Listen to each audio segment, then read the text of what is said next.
സമാരാധ്യരായ എല്ലാ അധ്യാപകർക്കും വിദ്യാർത്ഥിനികൾക്കും നിറഞ്ഞ ഹൃദയത്തോടുകൂടി പ്രണാമം. ഞങ്ങൾ ഏതാനും മിനിറ്റുകൾക്ക് മുമ്പ് തിരുവല്ലയിലെ സെന്റ് തോമസ് സ്കൂളിന്റെ 10ാം വാർഷികം പ്രമാണിച്ച് അവിടെ നടത്തിയ പരിപാടിയിൽ ഒരു 2 മണിക്കൂർ മൂല്യാധിഷ്ഠിത വിദ്യാഭ്യാസത്തെക്കുറിച്ച് ബിഷപ്പ് ഉൾപ്പെടെയുള്ളവർക്ക് ക്ലാസ് എടുത്തിട്ട് വരുന്ന വഴിക്ക് ചിങ്ങമാസത്തിന്റെ എല്ലാ പ്രശ്നങ്ങളും വഴിയിലുണ്ടായിരുന്നു. ഓണം പ്രമാണിച്ച് ഉദ്ഘാടനം ചെയ്ത പുതിയ കടകളുടെ മുമ്പിൽ കൂടെ എല്ലാം വണ്ടി എത്തിയപ്പോ ഏതാണ്ട് 16 മിനിറ്റ് വൈകി. അതുകൊണ്ടാണ് ഇവിടെ എത്താൻ വൈകിയത് എന്ന് ക്ഷമാപണപൂർവം പറയുന്നു. ഇനി നമ്മൾ ക്ലാസ്സിലേക്ക് കടക്കുന്നതിന് മുമ്പ് നിങ്ങളുടെ പലരുടെയും മുഖം ഇപ്പോ ഇവിടെ നിന്ന് നോക്കിയാല് ഈശ്വര എന്നെല്ലാം ചെയ്ത പാപത്തിന്റെ ഫലമാണോ ഇവിടെ ഇരിക്കേണ്ടി വന്നത് എന്ന മുഖഭാവത്തോടു കൂടിയാണ് ആദ്യമായിട്ട് ഇങ്ങനെ ഇരിക്കുന്നത്. ഒരല്പം ചിരിച്ചു എന്നുള്ളത് കൊണ്ടോ ഒരു നല്ല പ്രസന്നമായ മുഖം വെച്ചതുകൊണ്ടോ നമ്മൾക്ക് ഒരു പ്രശ്നവും വരാനില്ല. നമ്മുടെ ആരാധ്യനായ പ്രധാനമന്ത്രിയെ പോലെ തന്നെ മുഖം വെക്കണമെന്ന് നിർബന്ധമൊന്നുമില്ല. മനസ്സിലായല്ലോ ഇല്ലേ?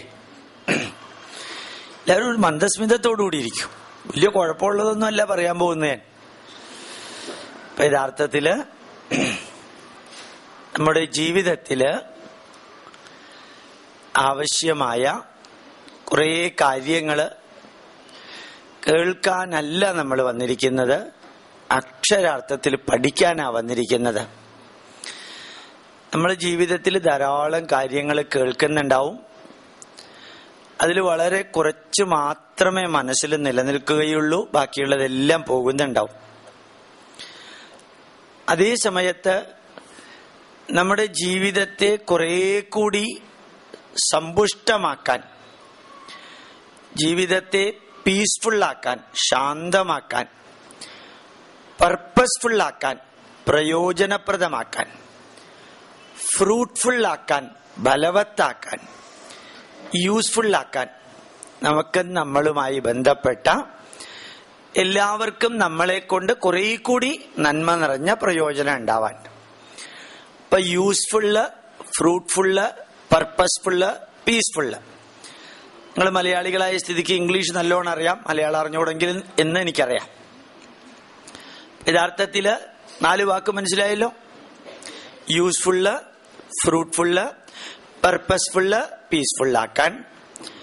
നമ്മൾ ചില കാര്യങ്ങൾ പഠിച്ച് അത് നമ്മുടെ ജീവിതത്തിൽ ഇംപ്ലിമെന്റ് ചെയ്യുകയാണെങ്കിൽ അന്നുവരെ നമ്മൾ അനുഭവിച്ച കുറേ ദുഃഖങ്ങള് പെട്ടെന്ന് ഇല്ലാതെയാവുകയും ജീവിതത്തിലെ ഏത് തരത്തിലുള്ള പ്രശ്നങ്ങളെയും അഭിമുഖീകരിക്കാൻ മനസ്സ് തയ്യാറാവുകയും ചെയ്യും. അതിനാണ് യഥാർത്ഥത്തില് കമ്പ്യൂട്ടർ എഡ്യൂക്കേഷന്റെ കൂട്ടത്തിൽ തന്നെ ഇടയ്ക്കിടയ്ക്ക് പുറത്തുള്ള വിഷയങ്ങളെ കുറിച്ചുള്ള ക്ലാസും എടുക്കുന്നത്. എടുക്കേണ്ടതും അത് ആവശ്യമാണ്. നിർഭാഗ്യവശാൽ ഇന്ന് നമ്മളെല്ലാവരും മോഡേൺ നോളജ്, കമ്പ്യൂട്ടർ ആണെങ്കിൽ കമ്പ്യൂട്ടർ മാത്രം, IT ആണെങ്കിൽ IT മാത്രം, ചാർട്ടേഡ് അക്കൗണ്ടൻസി ആണെങ്കിൽ അത് മാത്രം, BCom ആണെങ്കിൽ അത് മാത്രം, അങ്ങനെ പഠിച്ച് ജീവിതത്തിൽ മുമ്പോട്ട് പോകുമ്പോൾ നമ്മളെല്ലാവരും അല്ലെങ്കിൽ കുറെ പേരെങ്കിലും ഗ്രേറ്റ് ആവാൻ സാധിക്കും. കുറെ പേർക്ക് ഗ്രേറ്റ് ആവാൻ ഇങ്ങനെ പഠിച്ചാൽ സാധിക്കും. ചില ഓഫീസിലൊക്കെ വർക്ക് ചെയ്യുന്ന ചില വ്യക്തികൾ കമ്പ്യൂട്ടറിൽ നല്ല സ്പീഡിൽ വർക്ക് ചെയ്യും. അപ്പൊ അതിന്റെ മാനേജറോ ഹെഡ് ഓഫ് ദ ഡിവിഷനോ എന്താ പറയാ? യു ആർ റിയലി ഗ്രേറ്റ് എന്ന് പറയില്ലേ? You are really great because you are working in the computer so fast without any mistake. നല്ല രീതിയിൽ നിങ്ങൾ കമ്പ്യൂട്ടറിൽ വർക്ക് ചെയ്യുന്നതുകൊണ്ട് യു ആർ ഗ്രേറ്റ്. നല്ല രീതിയിൽ ചാർട്ടേഡ് അക്കൗണ്ടൻസി കറക്റ്റ് ചെയ്ത് അക്കൗണ്ട് വെക്കുന്നതുകൊണ്ട് യു ആർ ഗ്രേറ്റ്. ചില ഡോക്ടർമാരുണ്ട്, എങ്ങനെ ഓപ്പറേറ്റ് ചെയ്താലും പെർഫെക്റ്റ് ഓപ്പറേഷൻ ആയിരിക്കും, ഒരിക്കലും രോഗി മരിക്കുകയില്ല, വേറൊരു പ്രശ്നം ഉണ്ടാവില്ല. അപ്പൊ ഈസ് എ ഗ്രേറ്റ് ഡോക്ടർ. ഇപ്പൊ നിങ്ങളെല്ലാവരും അല്ലെങ്കിൽ നമ്മളെല്ലാവരും ഗ്രേറ്റ് ആയാൽ മാത്രം പോരാ, ഗുഡ് ആവുകയും വേണം, വേണ്ടേ? ഗ്രേറ്റ് ആയതുകൊണ്ട് മാത്രമായില്ല, we should become great and also we should become good. നല്ല മനുഷ്യനാവണം. ഗ്രേറ്റ് ആവാൻ ഒരു വഴിയുണ്ട്, ഗുഡ് ആവാൻ ആ വഴിയിലൂടെ പോയാൽ പോരാ, വേറെ വഴിയിലൂടെ കുറേശ്ശെ പോകണം. നമുക്ക് മാതാപിതാക്കൾ തന്നിരിക്കുന്ന നല്ല സന്ദേശങ്ങളാണ്, കഥകളാണ്, ജീവിതാനുഭവങ്ങളാണ് നമ്മളെ ഗുഡാക്കുന്നത്. അതേസമയം പുസ്തകത്തിൽ പഠിച്ചത്, ടി വിയിൽ കണ്ടത്, നമ്മൾ പ്രാക്ടിക്കലി ചെയ്തത്, പരീക്ഷയ്ക്ക് എഴുതാൻ പോകുന്നതെല്ലാം നമ്മളെ അക്കാഡമിക്കലി ക്വാളിഫൈഡ് ആക്കിയിട്ട് ഗ്രേറ്റ് ആക്കും. ഇപ്പുറത്ത് അമ്മ തരുന്ന ഉപദേശം, അച്ഛൻ തരുന്ന ഉപദേശം, അധ്യാപകരിൽ ചിലര് തരാറുള്ള ഉപദേശം, മുതിർന്നവര് തരുന്നത്, പിന്നെ നമ്മൾ കണ്ടും കേട്ടും മനസ്സിലാക്കുന്ന കുറെ കാര്യങ്ങളും കൂടാതെ ചില സ്ഥലങ്ങളിലെല്ലാം വിദ്യാർത്ഥികൾക്ക് ഇങ്ങനെ മറ്റ് കാര്യങ്ങൾ പഠിപ്പിക്കുന്ന കൂട്ടത്തിൽ നല്ല രീതിയിൽ വാല്യൂ ബേസ്ഡ് നോളജ് കൊടുക്കാറുണ്ട്. അപ്പൊ അങ്ങനെ അതെല്ലാം പഠിച്ചു കഴിയുമ്പോൾ അവര് ഗുഡാവും. അപ്പൊ ഗ്രേറ്റും ആവും ഗുഡും ആവും. എന്റെ മുമ്പിലിരിക്കുന്ന എല്ലാവരും ഈ ഒരു വരി മനസ്സിൽ എപ്പോഴും വെക്കണം. നിങ്ങൾ എത്രത്തോളം നിങ്ങൾ ഗ്രേറ്റ് ആവുന്നുണ്ടോ അത്രത്തോളം ഗുഡ് ആവേണ്ടത് സമൂഹത്തിന്റെ ആവശ്യത്തെക്കാൾ ഉപരി നിങ്ങളുടെ ആവശ്യമാണ്. നിങ്ങളുടെ ആവശ്യമാണ്. എന്താ അങ്ങനെ പറയാൻ കാരണം? നമ്മൾ വെയില് കൊള്ളാതിരിക്കാൻ കൊട പിടിക്കുന്നത് ആരുടെ ആവശ്യ? അവനവന്റെ ആവശ്യമാണ്, അല്ലേ? നല്ല കല്ലും മുള്ളും ഉള്ള റോട്ടിൽ കൂടെ നടക്കുമ്പോഴത്തേക്കും നമ്മള് ചെരുപ്പിട്ട് ചിലരൊക്കെ നടക്കാറുണ്ട്. ചെരുപ്പിട്ട് നടക്കുന്നത് ആരുടെ കാലിൽ വേദനിക്കാണ്ടിരിക്കാനാണ്? അവനവന്റെ കാലിൽ. അവനവന്റെ ശരീരത്തിൽ സ്മെല്ല് വരാതിരിക്കാനാണ് നമ്മൾ കുളിക്കുന്നത്. അവനവന്റെ വിശപ്പ് മാറാനാണ് ഭക്ഷണം കഴിക്കുന്നത്. അവനവന്റെ ദാഹം മാറാനാണ് വെള്ളം കുടിക്കുന്നത്. വെള്ളം അടിക്കുന്നതല്ല, വെള്ളം കുടിക്കുന്നത്. മനസ്സിലായല്ലോ ഇല്ലേ? അപ്പൊ ഇതൊക്കെ അവനവന്റെ പ്രോബ്ലം സോൾവ് ചെയ്യാൻ വേണ്ടി നമ്മൾ ചെയ്യുന്നത് പോലെ തന്നെ അല്ലേ നമുക്ക് ദുഃഖമില്ലാതിരിക്കാൻ വേണ്ടി നമ്മൾ ശ്രമിക്കേണ്ടത്? അപ്പൊ കാലില്, തലയില് നല്ല വെയിലുള്ളപ്പോ കണ്ണില് ചൂടേൽക്കാതിരിക്കാൻ കൂളിംഗ് ഗ്ലാസ് വെക്കുക. ഇതൊക്കെ നമ്മൾ പ്രൊട്ടക്ട് ചെയ്യാം. അപ്പൊ നമ്മള് ശാരീരിക വേദനകളിൽ നിന്ന് പ്രൊട്ടക്ട് ചെയ്താൽ മാത്രം പോരാ, മാനസിക വേദനകളിൽ നിന്ന് പ്രൊട്ടക്ട് ചെയ്യണ്ടേ? അപ്പൊ മാനസിക വേദനകളിൽ നിന്ന് പ്രൊട്ടക്ട് ചെയ്യാൻ വേണ്ടിയാണ് നമ്മൾ ഗുഡ് ആവണമെന്ന് പറയുന്നത്. ഗുഡ് ആവണമെന്ന് പറയുന്നത് നമുക്കുണ്ടാവാൻ സാധ്യതയുള്ള മാനസിക വേദന. ചിലപ്പോ നിങ്ങളൊക്കെ പോയി നോക്കൂ, ഒരു സ്ഥലത്ത് പോയി കഴിഞ്ഞു കഴിഞ്ഞാൽ നിങ്ങൾക്ക് കാണാൻ സാധിക്കും മറ്റുള്ളവരെ നിങ്ങളെ ബഹുമാനിച്ചില്ല, ആരും തിരിഞ്ഞു നോക്കിയില്ല.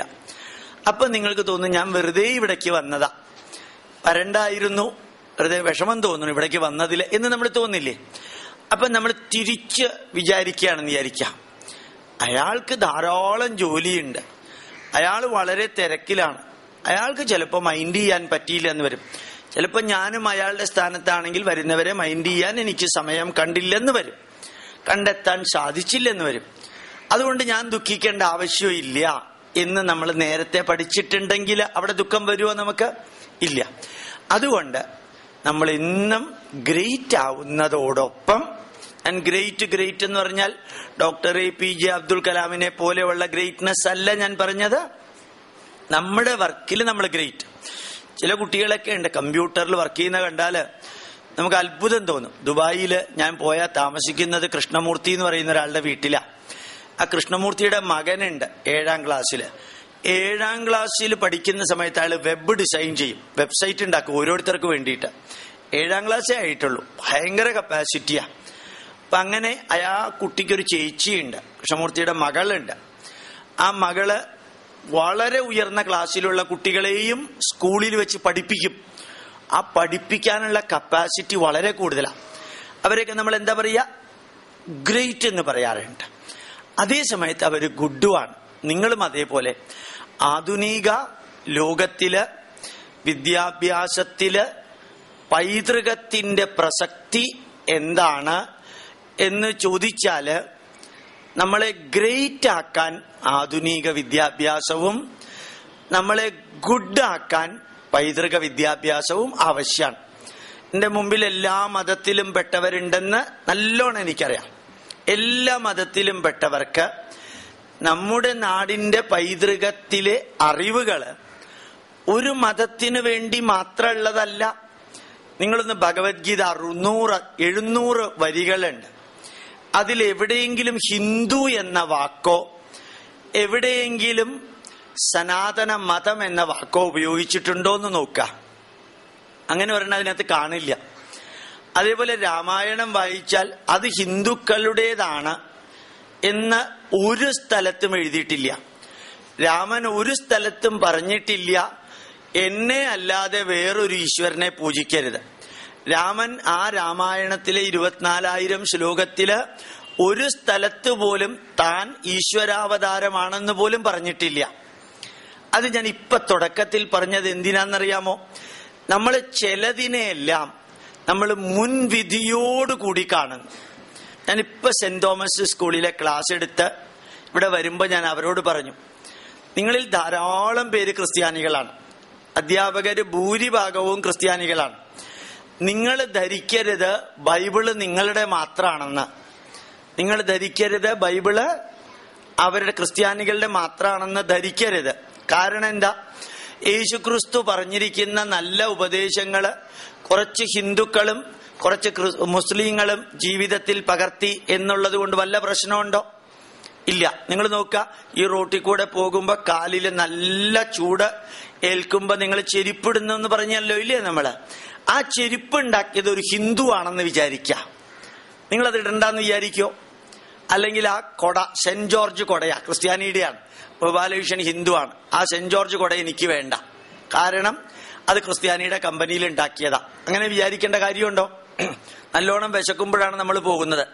അപ്പോഴാണ് നമ്മളൊരു ഹോട്ടൽ കാണുന്നത്. നോൺ വെജിറ്റേറിയനും ഉണ്ട്, വെജിറ്റേറിയനും ഉണ്ട്, ഒരേ പ്ലേറ്റിലും ഉണ്ട്, 2 പ്ലേറ്റിലും ഉണ്ട്. അപ്പൊ അത് നോക്കിയപ്പോഴത്തേക്കും അൽ സഹാജിന്റെ ഹോട്ടലാ. അപ്പൊ വിശക്കുന്നു, ഇതൊരു മുസ്ലിമിന്റെ ഹോട്ടലാ, ഞാൻ കഴിക്കില്ല എന്ന് പറയേണ്ട കാര്യമില്ല.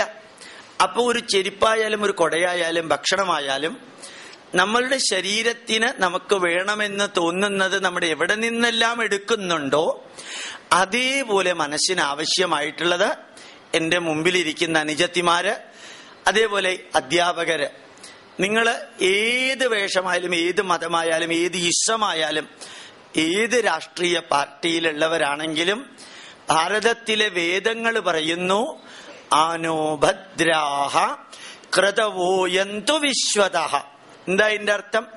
മംഗളകരമായ ചിന്താധാരകൾ ലോകത്തിലെല്ലായിടത്തു നിന്നും എന്നിലേക്ക് വന്നു ചേരട്ടെ. വിശ്വതഃ, ലോകത്തിൽ ആനോ വന്നു ചേരട്ടെ. ഭദ്രാ